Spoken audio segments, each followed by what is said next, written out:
रहमत की अगली किस्त में कहानी एक बेहद जज्बाती मोड़ लेने वाली है। बारी जब सारी हकीकत जानता है तो अंदर से पूरी तरह टूट जाता है। उसे एहसास होता है कि परिशय ने हमेशा उसके रिश्तों, उसकी इज्जत और उसके घर को बचाने की कोशिश की, जबकि वह खुद गलतफहमियों में उसे ठुकराता रहा। दूसरी तरफ अनाया अब भी यही चाहती है कि किसी तरह बारी उससे शादी के लिए राजी हो जाए, लेकिन बारी साफ अल्फाज में कह देता है कि वह सिर्फ परिशय से मोहब्बत करता है और उसी के साथ अपनी पूरी जिंदगी बिताना चाहता है।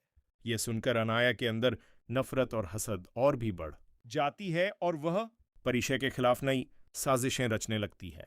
उधर शायज और उसके वालिद को भी महसूस होने लगता है कि उनका सच अब ज्यादा दिन छिप नहीं सकेगा।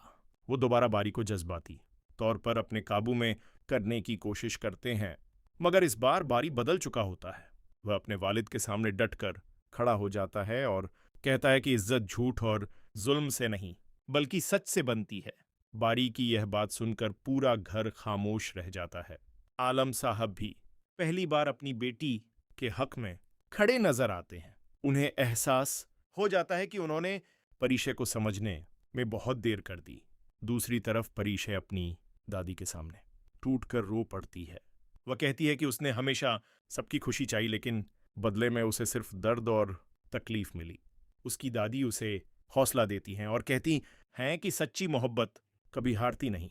इसी बीच अनाया एक नई चाल चलते हुए घर वालों के सामने खुद को बेबस दिखाने की कोशिश करती है ताकि सबकी हमदर्दी हासिल कर सके, लेकिन इस बार उसकी कोई चाल काम नहीं आती, क्योंकि बारी सबके सामने साफ ऐलान कर देता है कि वह किसी और से शादी नहीं करेगा। परिशय यह सब देखकर और ज्यादा परेशान हो जाती है।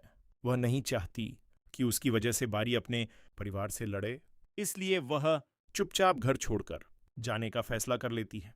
मगर जैसे ही वह जाने लगती है, बारी उसका हाथ पकड़कर रोक लेता है और नम आंखों से कहता है कि अगर वह चली गई तो वह जिंदगी भर टूट जाएगा। यह पल पूरे ड्रामे का सबसे जज्बाती लम्हा बन जाता है। आखिर में बारी की दादी पूरे घर वालों को जमा करके ऐलान करती हैं कि अब ये रिश्ता हर हाल में होगा, क्योंकि सच्ची मोहब्बत को और सजा नहीं दी जा सकती। ये सुनकर अनाया के चेहरे का रंग उड़ जाता है, जबकि परिशय की आंखों में खुशी के आंसू आ जाते हैं। वहीं बारी सबके सामने परिशय का हाथ थामकर कहता है कि उसने उसे समझने में बहुत देर कर दी, लेकिन अब वह उसे कभी खुद से दूर नहीं होने देगा। यह सुनकर पूरा घर खामोश रह जाता है और हर किसी की आंखें नम हो जाती हैं।